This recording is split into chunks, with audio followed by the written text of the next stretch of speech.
सर्दियों का मौसम चल रहा था। एक दिन बहुत ही ज्यादा ठंड पड़ जाती है। अरे बाप रे, आज तो बहुत ही ज्यादा ठंड है। मुझे कुछ तो करना पड़ेगा। अगर मेरा घोंसला मुझे गर्म रखना है तो मुझे आग जलाने के लिए लकड़ियाँ जमा करनी पड़ेगी, नहीं तो मैं इस ठंड में मर ही जाऊंगी।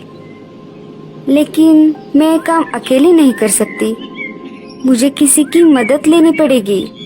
लाडो मीनू चिड़िया के पास चली जाती है। अरे मीनू मौसी, तुम क्या कर रही हो? कुछ नहीं लाडो। अच्छा ठीक है, तुम बताओ तुम यहाँ कैसे? अरे कुछ नहीं, अभी ठंड का मौसम चल रहा है ना। मैं सोच रही थी कि हमें हमारे घोंसले गर्म रखने के लिए आग जलानी होगी और उसके लिए हमें लकड़ियाँ इकट्ठा करनी होगी। हाँ हाँ, बात तो सही है। आज घूंगा मौसी मुझसे मिलने आई थी।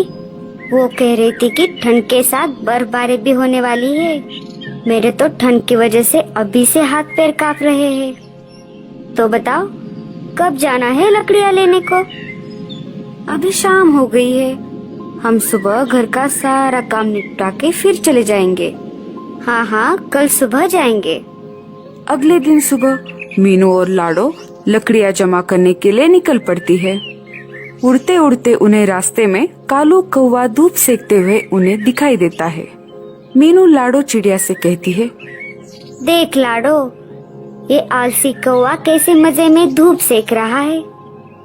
जाने दो ना मौसी, हमें क्या करना है? हमें बहुत काम है, हमें चलना चाहिए। नहीं लाडो, ये आलसी कौवा ऐसे मजे में सुबह सुबह धूप सेक रहा है, ये मुझसे नहीं देखा जा रहा। तुम देखो मैं इसे कैसे काम पे लगाती हूँ। लाडो और मीनू कौवे के पास रुक जाते हैं। मीनू मौसी, रहने दो ना, क्यों बेचारे को परेशान कर रही हो? बेचारा? और ये एक नंबर का आलसी और कामचोर है। इतना बोलकर मीनू कालू कौवे के पास चली जाती है। अरे कालू कौवे, तुझे कुछ शर्म वरम है कि नहीं? ऐसे दिन भर बिना काम किए कैसे बैठ सकते हो तुम? तुम्हारे हाथ पाँव दर्द नहीं करते? कालू कौवा मीनू मौसी की बात को सुनकर अनसुना कर देता है। अरे तू चुप क्यों है? कुछ तो बोल। क्या आलस की वजह से तुझे सुनाई भी नहीं दे रहा? क्या मीनू मौसी, मैं तो यहाँ शांति से बैठा हूँ। क्या आपको मेरी वजह से कोई तकलीफ हो रही है? अगर आप चाहे तो मैं यहाँ से उठकर कहीं दूर चला जाता हूँ। अरे आलसी कौवे, मुझे मालूम है तू कितना कामचोर है, और वैसे भी तुझे कुछ और आता भी नहीं, और दिन भर बस आराम से सोता रहता है तू। नहीं नहीं मीनू मौसी, मैं कामचोर नहीं हूँ, मैं कुछ भी काम कर सकता हूँ। अच्छा ऐसी बात है, तो चल मेरे साथ। मैं और लाडो घोंसले गर्म रखने के लिए लकड़ियाँ जमा करने के लिए जंगल में जा रहे हैं। तू भी चल हमारे साथ। कालू एक भोला कौवा था। वो मीनू मौसी की बातों में आ गया और चल पड़ा उनके साथ। हाँ हाँ चलो, मैं तैयार हूँ। देख ले, तू अभी हाँ बोल रहा है, बीच में काम छोड़कर कहीं भाग तो नहीं जाएगा? अगर तूने ऐसा किया तो मैं तुझे हमारे ग्रुप से निकाल दूंगी। तो बैठे रहना रात में ठंड में ठिठुरते हुए। नहीं नहीं मौसी, मैं आ रहा हूँ ना तुम्हारे साथ। ये मीनू मौसी भी ना किसी को भी अपनी बातों में फंसा लेती है और अपना काम करवा लेती है। लाडो, मीनू मौसी और कौवा तीनों जंगल की तरफ निकल पड़ते हैं। थोड़ी दूर जाते ही लाडो को जमीन पर कुछ लकड़ियाँ दिखाई देती है। चलो हम यहाँ से एक एक लकड़ी उठा लेते हैं। तीनों एक एक लकड़ी उठाकर लाडो चिड़िया की घोंसले की तरफ निकल पड़ते हैं। तीनों लाडो चिड़िया के घोंसले के पास आ जाते हैं। तभी मीनू चिड़िया लाडो से कहती है, लाडो, तुम्हारा घोंसला तो बहुत छोटा है। अगर हम यहाँ लकड़ियाँ इकट्ठा करेंगे तो घोंसले में रहने के लिए जगह नहीं रहेगी, और फिर हमें आग भी तो जलानी है। हम एक काम करेंगे, मेरा घोंसला बहुत बड़ा है, हमें लकड़ियाँ मेरे घोंसले में जमा करते हैं। रात में हम तीनों वहीं पर आग जलाएंगे और आराम से सो जाएंगे। आप सही कह रही हो मीना मौसी, हम वैसा ही करेंगे। कालू भैया चलिए, हम मीनू मौसी के घोंसले की तरफ चलते हैं। कालू लाडो की हाँ में हाँ मिलाकर पीछे पीछे चल पड़ता है। तीनों मिलकर लकड़ियाँ मौसी के घोंसले में रख देते हैं। चलो, हमें और भी लकड़ियाँ लानी पड़ेगी। ये लकड़ियाँ तो हमें आग जलाने में कम पड़ जाएंगी, हमें कुछ और लकड़ियों की जरूरत पड़ेगी। तभी मीनू चिड़िया पाँव में मोचाने का झूठा नाटक करती है। अरे बाप रे, ओई माँ, मर गई रे, शायद मेरे पैर में मोच आई है, मैं अब लकड़ियाँ नहीं उठा पाऊंगी। कोई बात नहीं मौसी, आप आराम कीजिए, मैं और कालू भैया जाकर लकड़ियाँ जमा कर देंगे। इतना बोलकर लाडू और कालू वहाँ से लकड़ियाँ लाने के लिए उड़ जाते हैं। दिन भर दोनों लकड़ियाँ जमा कर रहे थे। ऐसा करते करते मीनू मौसी के घर में लकड़ियों का ढेर लग जाता है। अरे वाह, इसे कहते हैं सुकून की जिंदगी।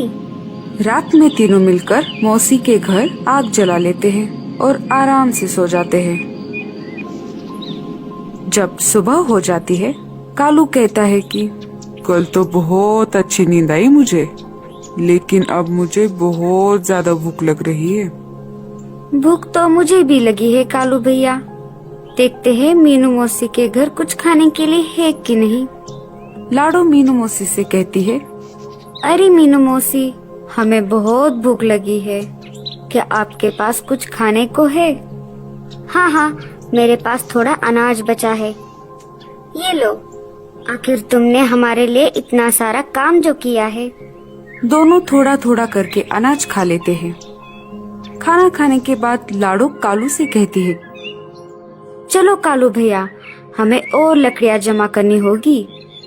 तभी मौसी उन दोनों को रोक लेती है और कहती है, लाडो, तुम एक काम करो, तुम लकड़ियों के बजाय अनाज जमा करो। घर में सिर्फ थोड़ा ही अनाज बचा है, अगर मैं अकेली होती तो अनाज बच जाता, लेकिन अब हम 3 हैं, इसलिए हमें और अनाज चाहिए। आप सही कह रही हो मौसी, मैं और कालू भैया अभी निकलते हैं। दोनों अनाज लेने के लिए निकल पड़ते हैं।